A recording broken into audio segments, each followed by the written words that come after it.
Hi, everyone. I wanted to take a moment to talk to you about professionalism in recording your speeches for an online course. And I will record a separate video when it comes to recording a video with an audience. But since you will be recording 3 speeches, I wanted to address some of the things that I expect out of your video recordings.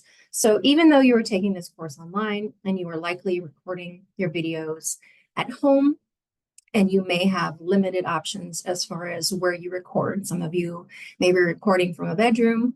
I've also had students recording from a bathroom because it was the quietest, most private place they could record. A few things that I want you to keep in mind and that I do expect to see.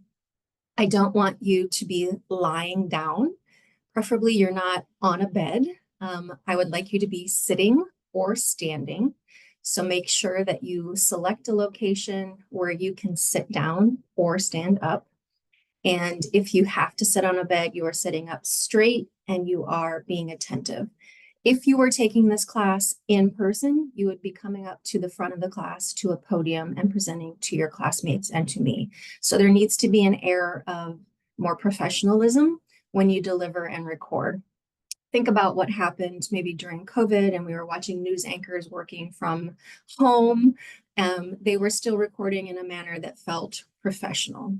So consider your space, consider how you can avoid including any distracting noises or pictures in your frame, and that you can set that up. That might be dragging a dining room chair into your bedroom so that you're not sitting on a bed. I don't want to see you leaning. I would prefer to have you not wear a cap at all, especially one that has a brim. Hats tend to hide our eyes, and especially if you have it pulled down low. So being able to not have a hat on so that we can see your eyes easily.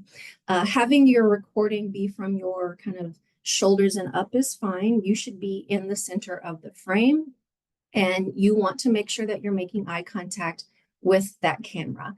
For me, on my setup in my office, the camera is above my monitor. So I have to make sure that I'm looking at this little tiny dot to imply that I'm looking at my audience versus looking at myself in the monitor. And that can take some getting used to. You will likely have notes in front of you. Notes are fine. You can either make your own note cards, whether that's handwritten or printed out. I would encourage you strongly not to have your entire speech in front of you, for instance, having it pulled up on your monitor. If you have it on your monitor, you're going to want to read it, and then your eyes are going to be on the screen. You're going to be reading it line from line, and it's going to sound more robotic. It's going to go faster, and it's not going to be as engaging.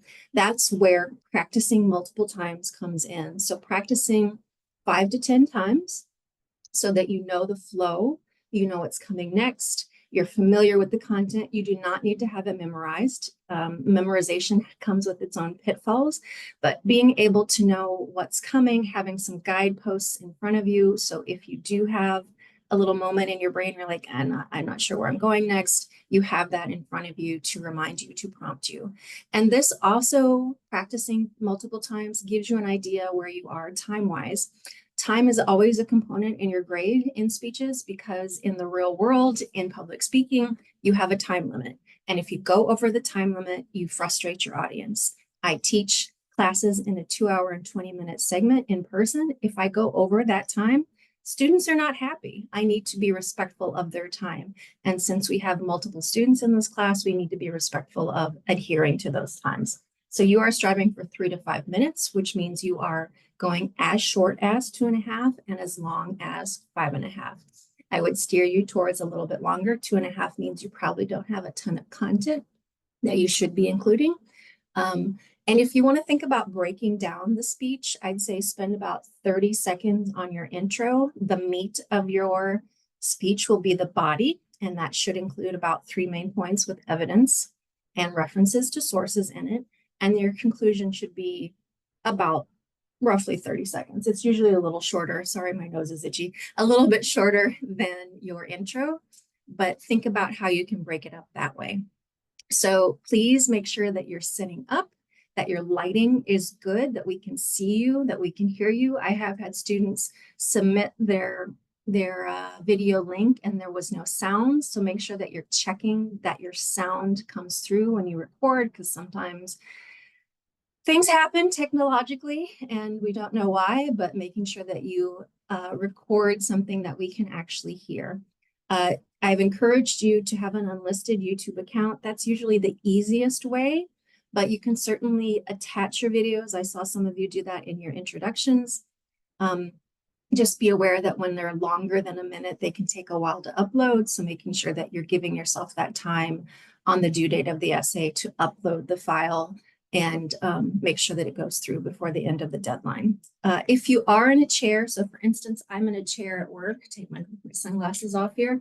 I'm in a chair at work that swivels, and there's a strong urge sometimes to do this. If you are in a chair that swivels, I'd say pull yourself up, plant your feet, and make sure that you're not doing that, because this will be distracting to your reader, to your viewer.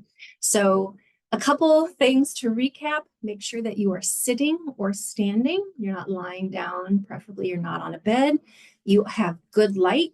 You have no distracting things happening. So no overhead whirring fans, no TV in the background, no people talking.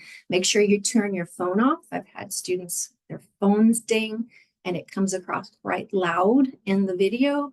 Turn your phones off temporarily, and make sure that you're looking at your audience, wherever your audience is on your recording device.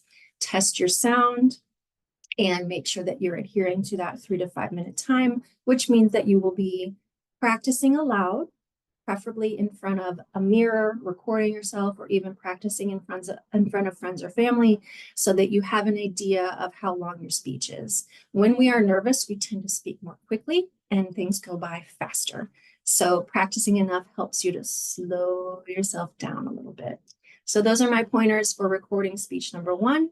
I will record a separate video on how to include an audience, because that's something that I do want to address. So I hope that helps. Have a good week. I'll see you soon.